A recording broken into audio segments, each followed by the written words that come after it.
Programa Med Saúde, um oferecimento Arte Farma, tecnologia em manipulação. MHV Cardio, cuidando bem do seu coração. Estamos aqui para o segundo programa com o professor Saulo Duarte Passos, um grande amigo, médico, pediatra, professor. Saulo, vamos pegar o gancho do final do nosso primeiro programa. A gente vinha falando sobre a amamentação, um tema extremamente importante. Quais os cuidados que as mães têm que ter na amamentação dos filhos? Eu acho que assim, primeiro, ela tem que ter os cuidados com ela, enquanto mãe.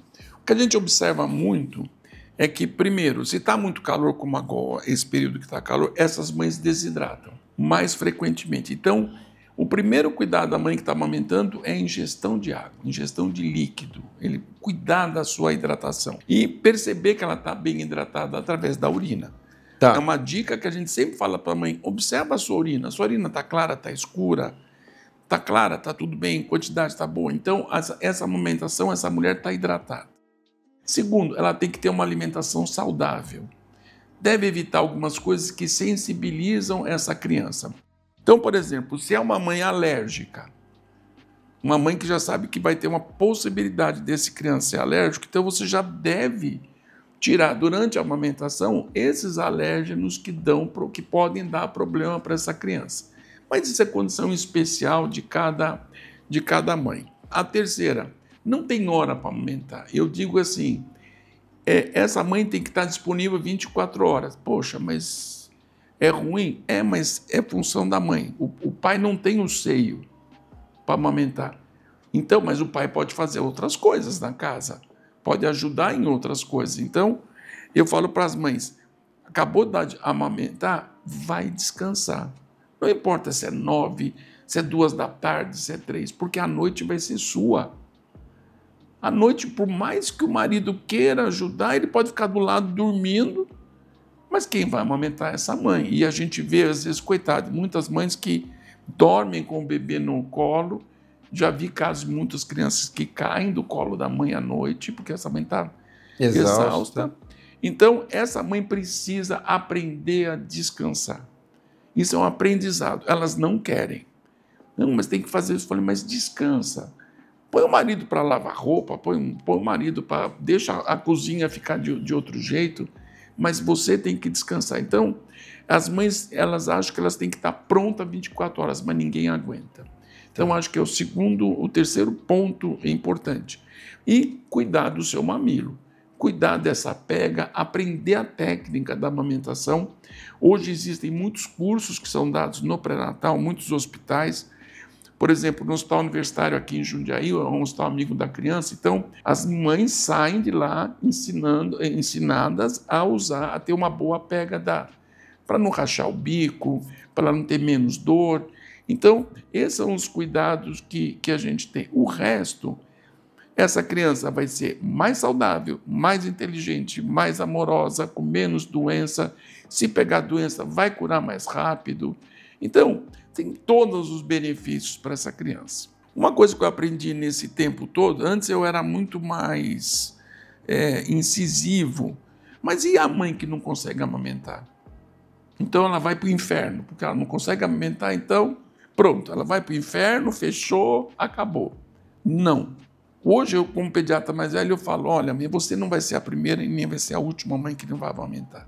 Então, aí eu acho que entra essa questão do carinho, do cuidado, do pele a pele, entendeu? E dar essa mamadeira com amor. Não é a mesma coisa? Não é. Mas existem mães que não conseguem, ou mães que não podem amamentar. Mães que têm HIV não podem amamentar, mães que têm fenilcetonúria, a criança não pode amamentar. Então, você tem umas contraindicações, mãe que está com câncer. Hoje a gente vê muitas histórias de mãe com câncer de mama jovens, grávidas, que o câncer eclode nesse período, então tem essa dificuldade. Então, eu acho que assim, a amamentação, ela é para a grande maioria, mas ela não é para 100% das mulheres. Isso é importante a gente ressaltar, né, Saulo? E não tem pecado nenhum também se não conseguir, mas eu acho que vale a pena ter esse cuidado. Por isso que eu volto a repetir, é importante fazer no pré-natal, porque você vai chegar numa consulta com o bebê só com a angústia, só com aquelas preocupações de ter um bebê. E não todos esses fantasmas que vêm lá atrás junto com as mães. Em média, um bebê mama quantas vezes ao dia? Depende. Não tem. Isso aí é livre demanda. Tá. Ou seja, chorou, mamou. Ok. Põe no peito, mamou. Acabou. Ganhou. Não tem E lero-lero. até que idade da criança a mãe deve amamentar? Eu brinco, às vezes faz essa pergunta. Eu falo, 20 anos tá bom, o que você acha? Elas dão risada. Eu falei, não, o ideal, assim, não tem um ideal, né? Mas pelo menos exclusivamente peito até o 6º mês. Ou seja, se for possível, os primeiros 6 meses só peito. Mas a mãe volta a trabalhar antes disso. 3 meses ela está trabalhando. Sim. Aí, entendeu? A gente tem uma queda assim, ó, depois do 3º mês. Tá. Então, esse é um problema muito sério, essa mãe que vai trabalhar e com a amamentação.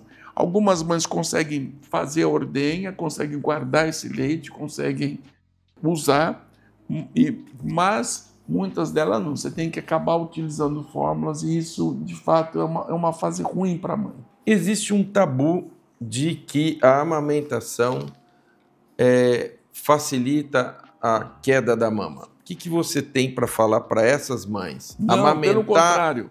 Amamentar causa problema na mama da mulher? Não, pelo contrário.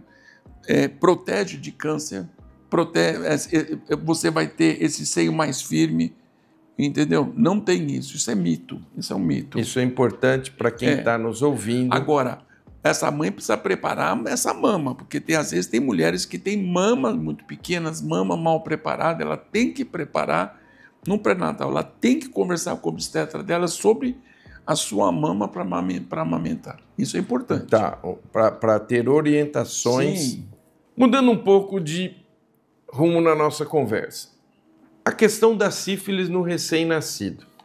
Eu uma vez ouvi do Davi Wipp, que é um grande infectologista, você conhece, ele diz o seguinte: a sífilis nunca nos deixou.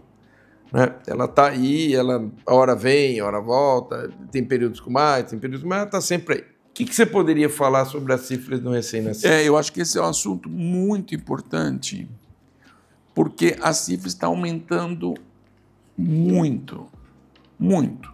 Então, hoje eu tenho um ambulatório no HU praticamente de sífilis. Olha isso. Meu ambulatório praticamente, hoje a gente entendeu o quê? 6 sífilis. Então, está aumentando muito. Por quê que está aumentando isso? Isso eu concordo muito bem com o Davi, que ela nunca nos deixou e não vai nos deixar.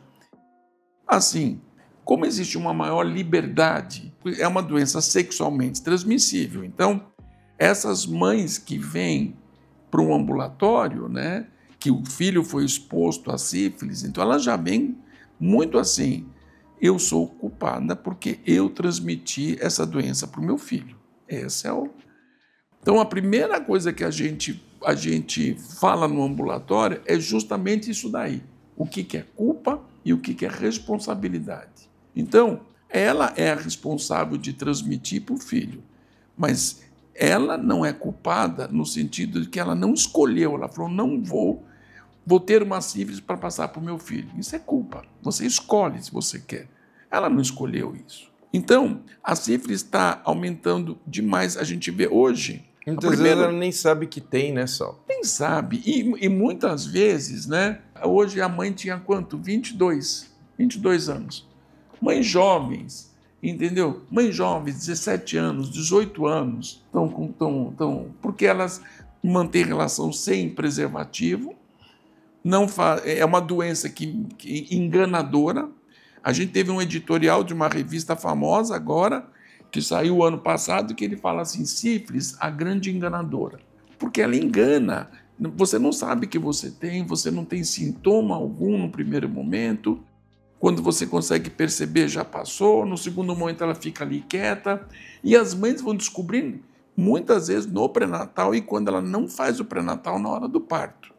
Ou muitas vezes também, durante o pré-natal, não tem nada e na hora do parto diagnostica a sífilis. Então, eu acho que assim, essa questão de hoje da liberdade sexual. Acho que é uma questão bastante importante, mas precisa ter uma responsabilidade com essa liberdade. Então, a gente vê hoje o sexo desprotegido, isso faz com que você aumenta muito o número de sífilis. A gente vê muitas pessoas usando PrEP para a questão do HIV, mas esquecem da sífilis. E da hepatite C, né? E da hepatite C. Então, esse é um problema que a gente tem que alertar muito a essas mães, a fazer o pré-natal, a fazer os seus exames, a tratar os parceiros. Por exemplo, hoje atendemos uma mãe que ela foi tratada na gestação, saiu do pré-natal tudo bem, agora subiu o título dela, ela se contaminou novamente. O parceiro não tratou. E o parceiro falou que tinha tratado e não tratou. Entendeu? Então, a gente vê que envolve, não é só a criança, você envolve essa mãe, esse pai e toda essa família. Essa dinâmica, né? Então, eu acho que assim, ela é uma questão importante de saúde pública e os jovens têm que entender isso daí, que ela está batendo na porta de todo mundo. Muito importante essa mensagem. Saulo, eu sei que você gosta de virologia e você se envolveu muito nas pesquisas com o Zika. Eu queria que você esclarecesse para o nosso público sobre a sua experiência com o Zika vírus, o seu projeto de pesquisa e a questão do acometimento das crianças com microcefalia. Quando os primeiros casos de Zika começaram no Brasil em 2015, a gente que estava aqui, foi no Nordeste, Paraíba foram os primeiros casos. A gente não sabia nada desse vírus, nada. Era uma coisa que ninguém conhecia nada. Nisso eu fui para Paraíba para ver isso daí de perto, porque eu queria saber o que era aquilo, que doença era aquela, que microcefalia era aquela. E eu lembro que nós fomos num grupo de pesquisadores para conhecer, para trazer sugestões para controle aqui no Sul, porque a gente não sabia no Sudeste como é que ia ser. E foi uma das coisas que eu mais me impressionei. Eu cheguei no hospital, na Paraíba, e assim, a sala de espera, uma sala de espera grande, todas as crianças tinham laço na cabeça. Todas as crianças. Eu ainda brinquei, falei, mas que esse povo tudo usa laço na cabeça, né? Quando eu entrava na consulta que eu sabia, a hora que tirava o laço era microcefalia, a cabeça das crianças era tudo desse tamanho. Então as mães punham o laço porque você não percebia a microcefalia. Então foi uma coisa assim que eu fiquei impressionada com isso. Bom, aí conhecemos, atendemos e viemos para cá. 2016 nasce o primeiro caso aqui em Jundiaí. O primeiro caso de uma zika congênita grave, é uma criança que a gente está no projeto já desde 2016. E aí, Volpi, a gente aprendeu nesses 9 anos que o Zika pode fazer qualquer coisa. Não tem mais Você fala, ele vai dar só microcefalia. A gente teve criança que nasceu bem, começou a perder visão no 4º mês. Tem criança que nascia com microcefalia, depois era uma falsa microcefalia, voltava ao crescimento normal. Teve criança que nascia normal, depois era exposta ao vírus, mas depois de um tempo o cérebro começava a ter microcefalia posterior. Então, a gente viu agora, nós estamos vendo agora TEA, espectro autista, 3 vezes mais em que as mães foram expostas ao vírus da Zika. A gente está vendo 98% de alteração da bexiga dessas crianças, que é um projeto que a gente tem separado, a gente está medindo essas bexigas, está fazendo urodinâmica dessas bexigas. 98% dessas crianças têm bexiga e faz bexiga neurogênica e tem que ficar fazendo catéter e aí você já sabe esse problema todo que essas crianças vão ter. Graças a Deus diminuiu, no Nordeste ainda continuam casos de Zika, mas se espera com esse tanto de dengue que está tendo, é o mesmo mosquito, começar novamente um outro surto não é impossível. A gente diminuiu demais. Hoje, nós temos por volta de, no HU nascem por volta de 10 a 15 crianças com microcefalia por ano. Não é Zika, mas de outras causas. Então, o ambulatório nosso, a gente continua acompanhando essas crianças. E aí a gente chegou em problemas, porque a gente achava que na pesquisa, com 5 anos ia terminar tudo isso. Essas crianças quem tinha microcefalia já resolvia, já caminhava para isso. Não. A gente tem problemas escolares agora, a gente tem crianças com TEA, crianças com TDAH, crianças com convulsão. Crianças com convulsão, a gente tem muita convulsão grave. E tanto é que muitas dessas crianças, nós temos 5 crianças que estavam usando cannabis porque só os remédios para convulsão não estavam dando conta, usando 3, 4 anticonvulsivantes. E aí, essas crianças pararam de ter convulsão com o uso do canabidiol. Isso é um tema muito interessante. Estamos com Saulo Duarte Passos falando sobre Zika vírus. 1 minutinho, a gente já volta. É pai e bola.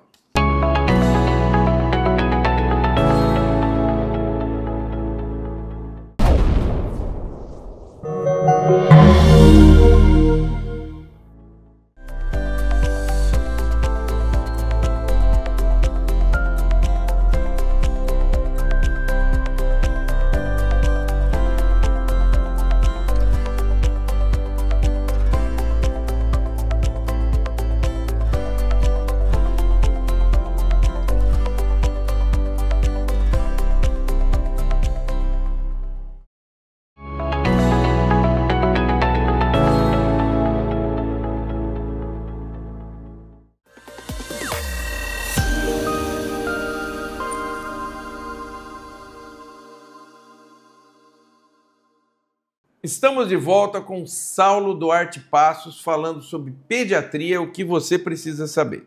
Saulo, no primeiro bloco desse segundo programa, nós conversamos sobre Zika. E eu queria que você falasse um pouquinho agora sobre o Mob Zika. Esse Zika é um outro tipo de Zika? Não. Foi o seguinte, nesses 9 anos, a gente viu que as crianças começaram a crescer. Muitas crianças não andam, elas têm uma mobilidade elas ficam ou no sofá, ou na cama, ou no colo dos pais. Nós temos muitas crianças assim. Porque a microcefalia grave permite com que ela tenha uma mobilidade. E numa dessas reuniões, a gente, por conta da pesquisa, você conhece muita gente. E eu fui para Natal, e aí eu conheci o pessoal de Natal que mexia com essa questão de mobilidade. Tinha uma pessoa lá que mexia com mobilidade usando o carrinho na Universidade Federal de Natal. E a gente conversou tal e acabei trazendo para Jundiaí essa ideia. Hoje Natal infelizmente fechou, só estamos nós nesse projeto. E aí a gente são carrinhos adaptados, são carrinhos desses de tipo de shopping, só que eles são adaptados, a gente só usa a carcaça desse carrinho e a gente faz uma adaptação para que a mobilidade se processe, mas a criança tem autonomia. Então, se ela mexe a cabeça, a gente põe um sensor na cabeça. Se ela mexe o cotovelo, ela põe um sensor no cotovelo. Se ela mexe só a mão, a gente põe um sensor na mão. Então, precisa ter uma equipe de engenharia mecânica, elétrica, junto com fisioterapia e os médicos, para poder adaptar. Hoje nós temos como parceiro, nós temos 2 grandes parceiros aqui em Jundiaí. Foi a Prefeitura de Jundiaí que nos ajudou bastante com essa questão da mobilidade e a União Anchieta, através da engenharia mecânica e elétrica da União Anchieta, e agora a psicologia está entrando por causa da questão do TEA. Então isso faz com que essa criança fique naquele carrinho, e carrinho é exclusivo dela, então a gente tem que adaptar cinto de segurança porque elas são todas hipotônicas, elas têm dificuldade. E você precisa de ver, é literalmente de chorar quando você vê uma criança que está no colo da mãe, ela entra naquele carrinho, ela se empodera do carrinho e ela consegue entender que se ela tocar, ela vai com o carrinho para frente. É uma das coisas mais lindas que eu já vi. Eu já vi muita gente ver a primeira vez isso. Mas, irmão, eu chorar de ver aquela criança, porque a criança tem um dos meninos, ele não fala, ele tem além dele ter a questão do Zika, ele tem uma deficiência grande de mão, ele só tem esses 2 dedos, ele gruda naquele volante e quem tira aquele moleque de lá? Esse projeto é para que essas crianças tenham mobilidade, esse carrinho está indo para a casa das pessoas. Olha. E aí tem um fisioterapeuta que treina, que é um aluno do mestrado, Ele treina essa família, a mãe tem um controle remoto para qualquer problema de perigo. Que sensacional isso, Saulo. E a criança anda naquele espaço com aquele carrinho e a gente está vendo a qualidade. Tem mais que falar, a primeira vez que ela sai do meu colo. Nossa, deve de ter autonomia, né? Emocionante. Emocionante. Aí essas crianças são treinadas durante 6 meses, fica com esse carrinho até ela poder perder esse carrinho volta para o projeto e a gente passa para outra criança. Olha que interessante. E é um carrinho... Trabalho lindo, Saulo. Lindo. Parabéns. Esse trabalho, de fato, é muito legal. E o mais importante é que essas crianças Essas crianças são grau 4 e 5. Elas não mexem em nada. Elas mexem no pescoço, um pouco de mão, um pouco de cotovelo. É o máximo que elas fazem. Saulo, me diga uma coisa. Para todo mundo que está nos ouvindo, o que o Zika faz no neurônio? Olha, para causar esse estrago todo. Porque hoje, 9 anos passados, já se tem algumas certezas. O que o Zika faz lá na neurogênese para chegar nesse nível de lesão? Não se sabe qual é o mecanismo, mas ele se sabe algumas coisas. Primeiro, ele causa uma neuroinflamação. Tá. Então ele começa com uma neuroinflamação. Uma neuroinflamação. Segundo, ele altera a sinaptogênese. Na sinapse, ele já altera. É onde os neurônios vão conversar, né? Já não tem conversa. Não tem conversa. Ele altera a micróglia. Então, esses cérebros vão murchando. Sim, então ele altera a conversa dos neurônios e altera quem nutre os neurônios. Tudo. As células da glia. Células da glia. E aí, você vai ter essa inflamação. Por exemplo, a gente dosou as citocinas inflamatórias dessas crianças com microcefalia. Todas nível mais alto de inflamação essas crianças têm. Acabou de sair um estudo agora mostrando recentemente essa questão da sinaptogênese, que não sabia, que ele interfere. E outra coisa... Bom, se ele inflama, não deixa os neurônios conversarem, não deixa as células que nutrem nutrirem, ele tem uma bomba atômica em cima do neurônio. E aí, a gente achava que era só cérebro, mas não é só, é todo o sistema nervoso e tudo que altera. Porque, por exemplo, bexiga neurogênica, ela está cometendo a bexiga lá na ponta. Sim. Entendeu? Já está cometendo a questão da escolaridade dessas crianças. Então, também tem isso, já está acometendo a relação com o transtorno de espectro autista. São diferentes graus de inflamação. E diferentes graus, e aí diferentes formas de manifestação desse processo.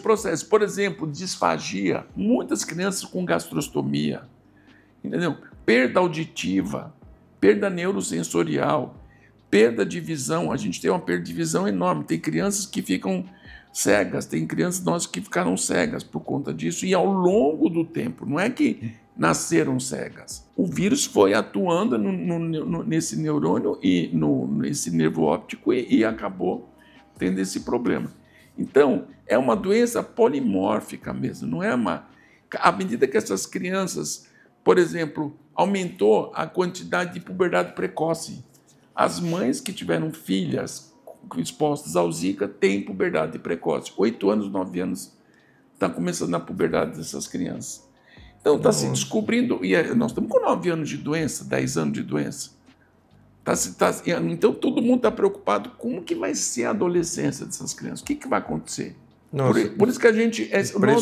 O nosso estudo ele não vai terminar, porque ele vai continuar seguindo. Hoje... Nós estamos participando de um projeto de pesquisa, nós estamos pedindo financiamento para justamente ver se essas crianças que a mãe foi exposta ao Zika, quantos dessas evoluem para a TEA. Muito interessante. Estivemos aqui com Saulo Duarte Passos. O assunto está muito legal, estamos falando sobre Zika, sobre pediatria. Eu não vou deixar o Saulo embora, vamos gravar o 3º programa. E eu te convido, se você não assistiu, assista o primeiro. Esse é o segundo e vamos então agora partir para o 3º. Você sabe, o Med Saúde é o seu encontro semanal com a saúde aqui no canal 525 NET. Programa Med Saúde, um oferecimento Arte Farma, tecnologia em manipulação, MHV Cardio, cuidando bem do seu coração.